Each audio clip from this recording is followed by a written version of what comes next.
आज को 73 वर्ष तले स्वर्गत बाबूलाल दोषी उद्यम कला विकास केन्द्र स्वाधीनोत्तर भारतर ओडिशा राज्यर प्रथम कला केन्द्र रूप प्रतिष्ठित होता है। ये अनुष्ठान विभिन्न ओडिशार कला संस्कृति ओडिशार तालपत्र पोथीर अध्ययन संरक्षण पुनरुद्धार तत्सहित ओडिशार जो मंदिर कला भास्कर्य रही तार अध्ययन आधार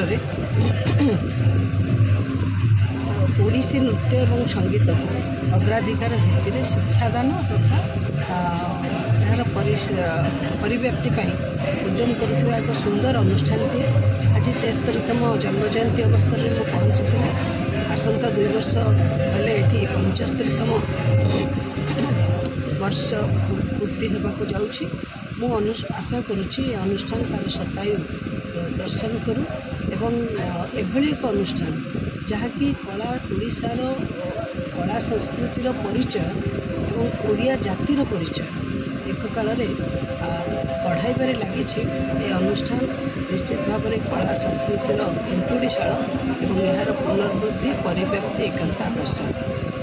समस्त प्रकार सहायक सहयोग सरकारी और बेसरकारी भाव में जदि मिलता ताहले ये अनुष्ठान निश्चित भाव में आहरी ओडिशार कलाकार मानू सृष्टि कर एक अपूर्व सुजोग।